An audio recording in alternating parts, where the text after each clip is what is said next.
Hello, and welcome to On My Shelf. Today I'm talking about a spectacular YA book about a girl who rewrites sex education in an awkward and delightfully honest way.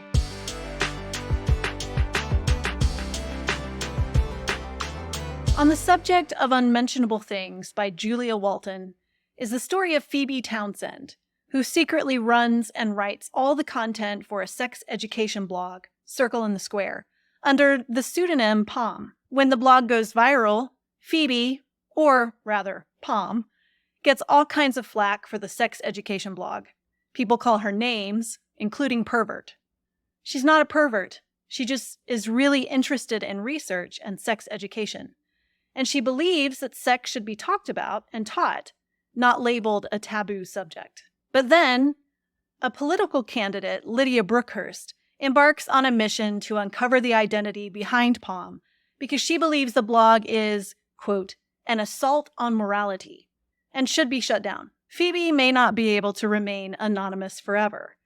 And is the blog and its brutally honest information about all the things teenagers wonder about worth losing everything?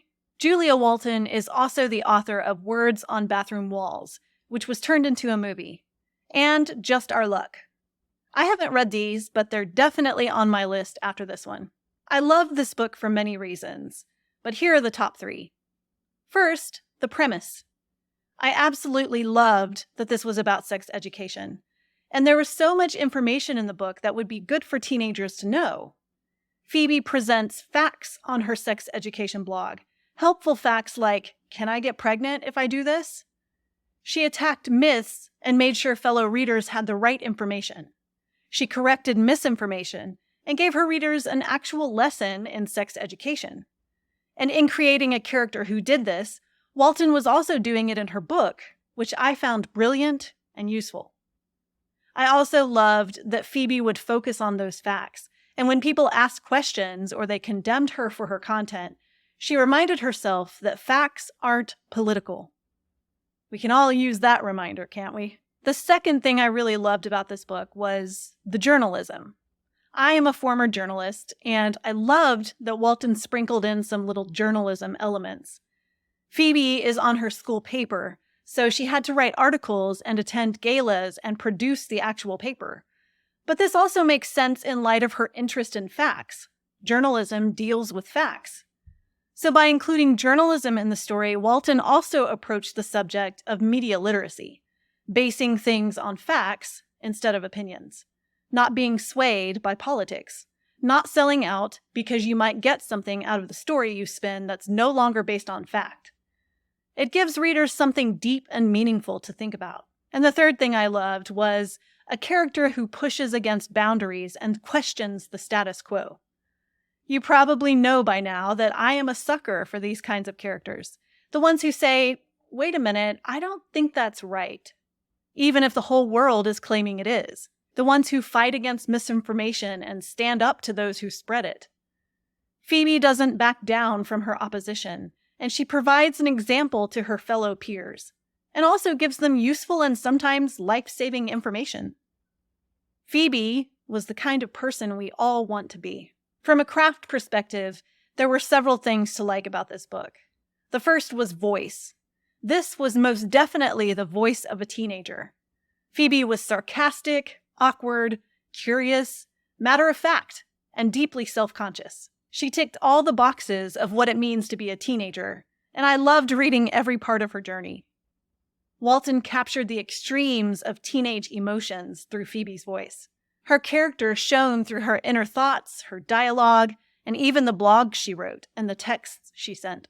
A love triangle. I don't want to give away any spoilers, but for a certain amount of time in the book, there was a love triangle, which produces so much tension. It's a difficult thing to create romantic tension, but Walton did it well. I found myself urging the characters to say what they clearly wanted to say, but just didn't have the courage to say. There's a longing you have for the two characters to get together. Walton drew out that longing in an expert way. I also really enjoyed the use of different mediums.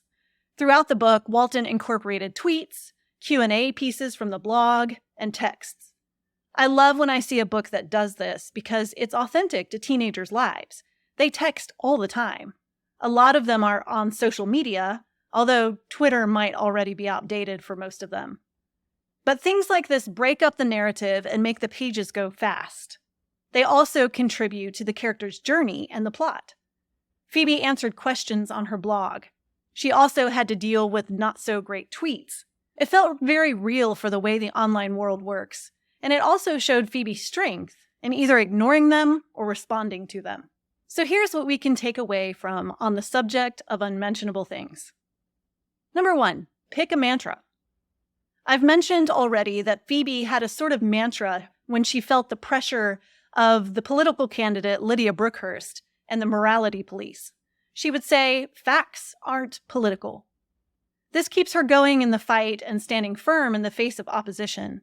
It reminded me that when my characters face difficult odds, it might be helpful for them to repeat a true mantra too. "Facts aren't political" is a great one that can stick in readers' minds. What kind of mantra can my characters have that might stick in readers' minds and shift their perspective? Obviously, not every story or character will require something like that, but it's worth asking the question.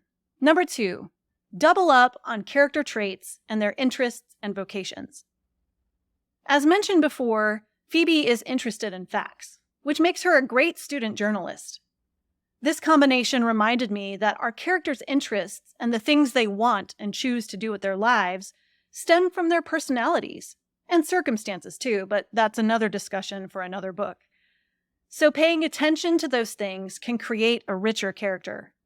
It can also contribute to finding the right voice for the character. And number 3, consider different mediums. I've spoken about this before, but teenagers live in a digital age. It's worthwhile to put some of that digital media into modern-day stories. Sometimes it's blogs, sometimes it's social media posts, probably always it's texts. As an author, I often think about whether or not that digital media will date the book, and some probably will, but that doesn't mean we can't use it. Also, there are other mediums. Newspaper articles, newsletters, reports from other people, essays our characters have to write for school. What kind of extras can we use in our stories that contribute to voice and character and plot and tension? It's worth exploring. That's it for today's On My Shelf. If you're interested in hearing an author's perspective on books, movies, and sometimes TV shows, be sure to subscribe to my channel. Thanks for watching.